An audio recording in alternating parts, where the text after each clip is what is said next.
Thank you, Chairwoman Napolitano and Ranking Member Westerman, for this great opportunity and for your fantastic leadership. I appreciate the opportunity to be here today to discuss issues of great importance to the Great Lakes region, and there are three I will focus on. One dealing with invasive species, the Brandon Road Lock and Dam, and finally open lake disposal. First of all, on the Brandon Road Lock and Dam, the invasive voracious bighead carp has placed the Great Lakes fishery, valued at over $7 billion, in jeopardy. Lake Erie, the southernmost of the lakes, contains more fish than all the other lakes combined. The Asian bighead carp are on the doorstep of the Great Lakes, and unless we act quickly, Asian carp biomass could make up 30% of the total fish biomass in Lake Erie. Asian carp have been found just 9 miles from Lake Michigan, and the Chicago area waterway system is a crucial choke point, and the only way to win this fight is to strengthen defenses at Brandon Road Lock and Dam near Joliet, Illinois.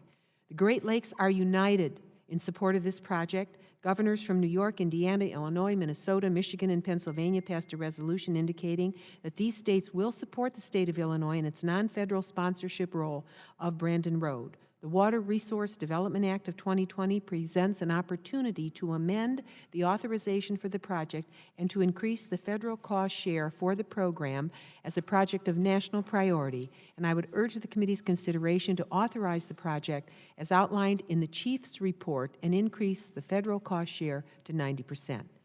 The Great Lakes Task Force, a bipartisan and bicameral coalition of members, completely supports this project. Number two, in terms of harmful algal bloom projects, the Army Corps of Engineers is a crucial partner in the national fight against increasingly large harmful algal blooms that plague our lakes.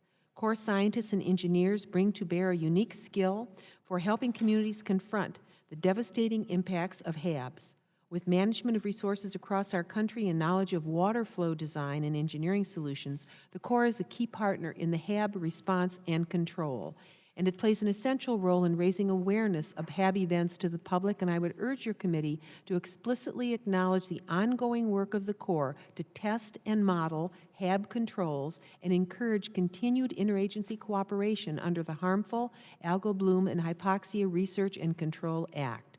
I represent the mouth of the Maumee River, the largest river that flows into the Great Lakes, and it drains the largest watershed in any of the Great Lakes. The massive sediment and nutrient flow from the vast agricultural watershed, along with increased rainfall, has created an annually recurring, increasing HAB that threatens the economic and ecological diversity of Lake Erie. The problem continues to worsen, and if you look at the Chesapeake Bay or the Everglades and other major water management challenges, we fit that category. And finally, in terms of open lake disposal, in 2015, Ohio banned open lake disposal of its dredged material, and this created a long-term challenge to maintaining Ohio's ports, particularly small ports. And we have the opportunity with WRDA 2020 to come together to create a long-term solution to update the federal budgeting standard for ports affected by this issue to prevent the closure of some of Ohio's smaller ports.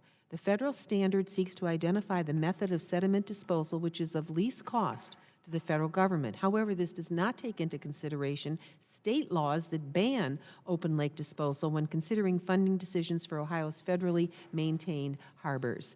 Ohio has committed significant state resources to build increased combined disposal facilities and to address the backlog, and created a $172 million program called H2O Ohio, aiming to assist with water quality issues, and has been used to build new capacity at ports to dispose of material on land and help the ports manage their dredged material.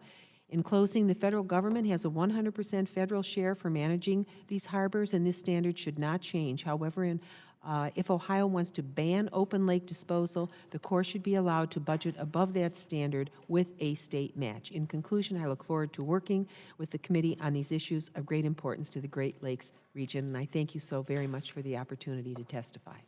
Thank you for your testimony, Ms. Kaptur. Does the member have any question?